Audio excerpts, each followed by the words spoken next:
The biggest question that's looming over everyone's head right now is where will Shemar Stewart be playing his college football this fall?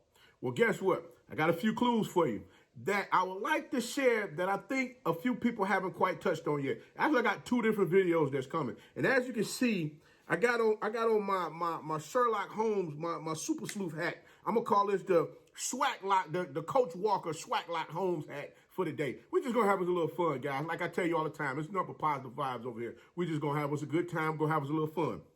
All right, so y'all stick around. Let's get into this thing right now because I got a couple of things I want to share with you concerning the Shemar Stewart recruitment that's going on right now, because everybody's talking about he's here in Atlanta, Georgia, visiting with, not in Atlanta, but he's in Athens visiting with the University of Georgia. So I'm going to give you a couple of things here to put on your mind to think, to think about, put your thinking caps on. And hey, let's go ahead and have a little conversation about this, all right? So y'all know what it is.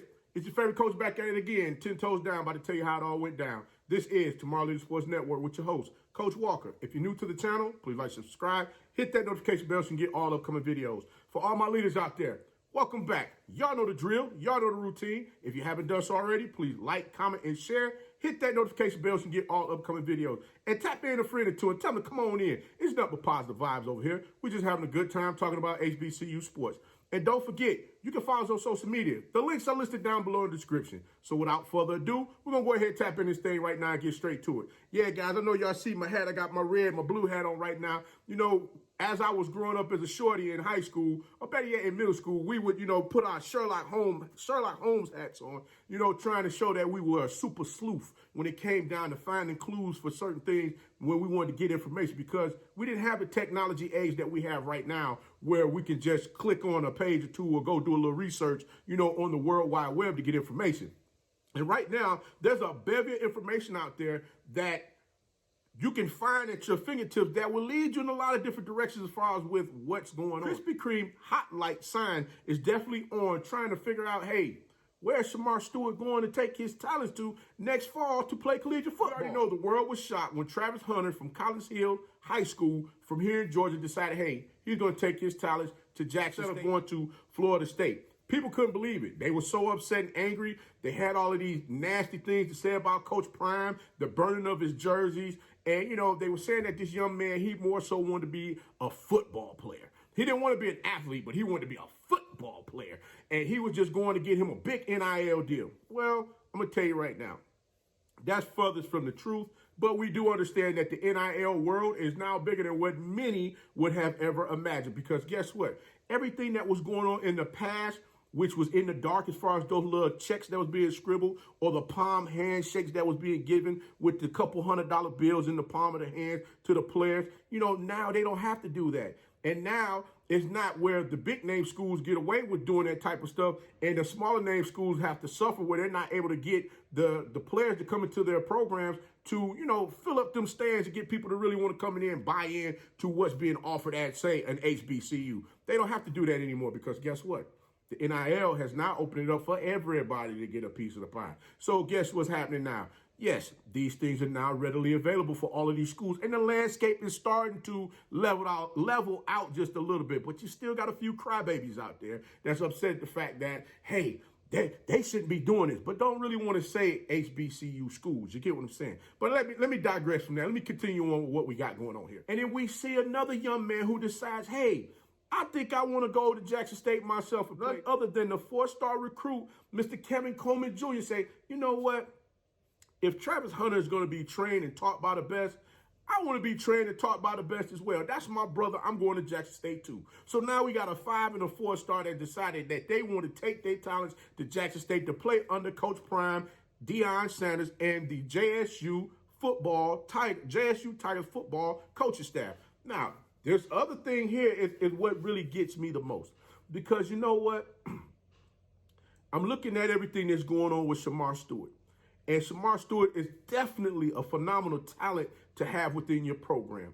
And like I said before, the hot sign is on at all the local Krispy Kremes right now, Shemar Stewart. We're trying to wait and see exactly where are you going to take your talents. And there's a lot of great universities out there that would love for him to come play for them. And I am by no stretch of the imagination trying to shun or, shoot no shots at nobody. I'm just saying, hey, it is what it is. But you know what? I got to give a shout out first to the parents, because mom and dads out there who are going through this process with their athlete, I can understand the sleepless nights, the many questions that you may have concerning your athlete, your student athlete, trying to make sure that they're going into the right program, they're going into the right system, where, you know, you're not getting a bunch of jive from a bunch of coaches that's telling you stuff that, you know, sounds good on the surface, but then when they get on campus, things change. Because you got to understand, after you sign that piece of paper and say you commit, guess what? Things do change. Trust me. You know, ask a couple of these young men that are in the transfer portal right now that's looking for new places to go. They'll tell you just that. Hey, you know, I was told all of these things were going to happen upon me signing on the dotted line, and pew, as soon as I signed, they was out the door. Everything changed. But, you know, again, like I said, salute to all the parents out there. Follow Shemar Stewart's recruiting process down to the last four schools. Now, I know some of you out there going to say, Coach, it ain't 4 schools. It's only 3. Well, guess what? Jackson State is in the mix, because a lot of you out there continue to keep putting Jackson State in the mix. So that's another reason why I got on my SWAT Lock Home Super Sleuth hat on. You see the red and the blue, the red in the back, the blue in the front. Because, you know, I keep seeing those clips of everybody saying they're fearing the hat. They fear the hat. When the J hat hit the table, it got them a little shook. But, hey, let me not get ahead of myself. Let me continue on with this here. Now, when you have a podcaster who represents the University of Miami to the fullest, saying, hey, if you want to get your Instagram followers up and you want to get you a big NIL deal, go to Jackson State. I said, wow, really? We on that type of time? Well, you know what? Look at that thing from a football perspective. And, you know, Coach Cristobal is now the new head coach over at the Miami University, who was the previous head coach over at Oregon University, which Oregon definitely had a great season. He also played football for the University of Miami back and from 1989 to 1992. Now, this is one thing that I want to do here. I looked at the depth chart for the defensive ends for the Miami Hurricanes, and you got the following players ahead of Stewart. Plus, they're coming into the program from USC. Adding Stewart to the depth chart, that means he's like 4th down, or, you know, on that depth. Might be able to beat the other 3 out that's ahead of him to get playing time out there on the field and become a starter, or he might beat out, you know, the number 2, and he had the opportunity to get playing time this upcoming season. Looking at the depth chart and looking at all of these players that I have covered and did research on that have decided that they want to transfer to other schools that were other big name defensive players, they've all said the same thing, in which they were put on special teams in order for them to get, you know, some playing time out there on the field. And they got some snaps here and there playing on the defensive side of the ball in mop-up duty when the team had the game in hand. But we're gonna move on from University of Miami. We're gonna go to Texas A&M. Texas A&M, we already know they're putting some big coins on the table to make sure that they're able to bring in the recruits that they're wanting to have within their program this year. Now, according to 247 Sports, Stewart is a lock. According to the Cristobal, they're saying that he's a 6 on the radar being committed to Texas A&M.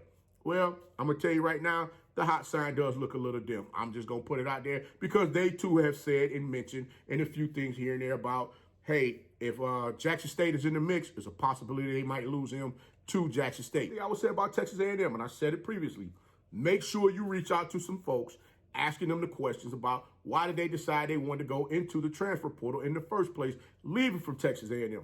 That's all Coach is saying.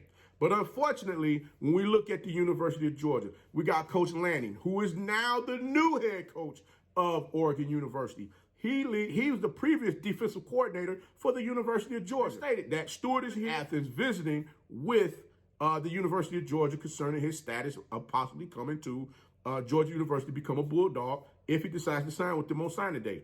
The one thing that I have to say is this: with Coach Lanning leaving Georgia to become the new head coach of Oregon, I would have to ask those questions based on the conversation that I had with Coach Lanning previously. I would have to ask those questions to the new defensive coordinator at the University of Georgia to see what his thought process is as far as how am I going to be integrated into the defense this upcoming season. And as we already know, there's a bunch of players at Georgia that is leaving. I'm going to show you that list as well. Yes, because the next video I'm about to drop is concerning an athlete that we've heard might be making a trip to Jackson. But I'm going to tell you this, it's not who you think it is. I'm going to leave you with that. Just y'all get ready for it. It's not who you think it is. But like I said, I hope Stewart gets there and asks all of the questions that, you know, that's on his heart, that he believes is going to give him the necessary answers that he needs to, you know, say, hey, I want to become a part of the Bulldogs program.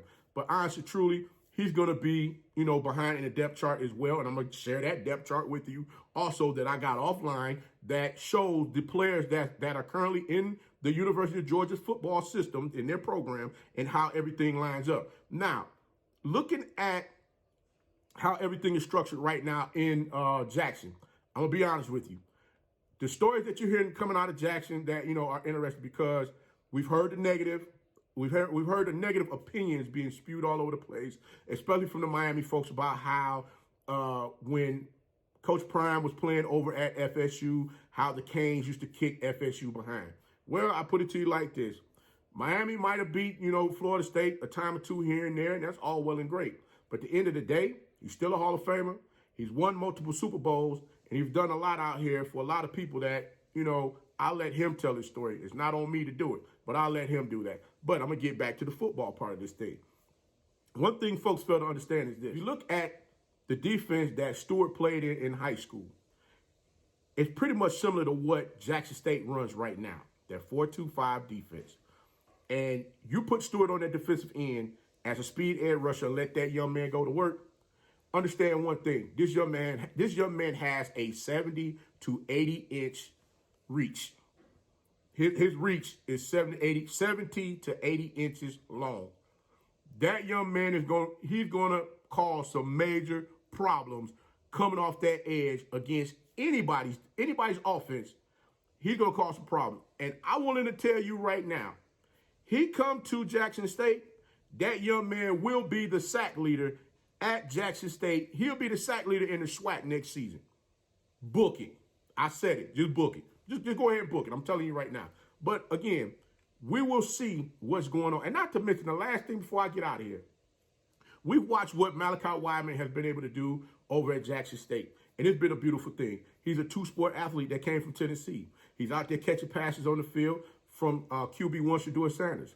Now he's on the basketball court just dunking on folks. I mean, he's just taking off, just slamming it home. Just boom, just, you know, hey, I had to bring Coach Boom out for you. He's just, boom, just dropping it on you one time. You get me? But what I'm trying to get you to understand is this. Stewart played a little basketball himself in high school. He might still have a little itch left there. He might want to get out there on the court and play some ball. We've already heard Travis Hunter say, hey, he might want to do the same thing. Is there a possibility we could see all three if Stewart decides he wants to go to Jackson State? Could we see all three of them on the basketball court together? Boy, that would be nasty. But hey, I'm going to tell you right now, me personally, if I was in Stewart's shoes, I'm going somewhere where I have the opportunity to play right now. I don't know about you, but looking at the other three that I've shared with you, I'm pretty sure you already know which way I'm leaning. But hey, we're going to sit back, we're going to wait. And like I said before, the hot sign is still on. But until next time, if you like the content, please like, share, subscribe. Hit that notification bell so you can get all upcoming videos. And remember, be the one and lead.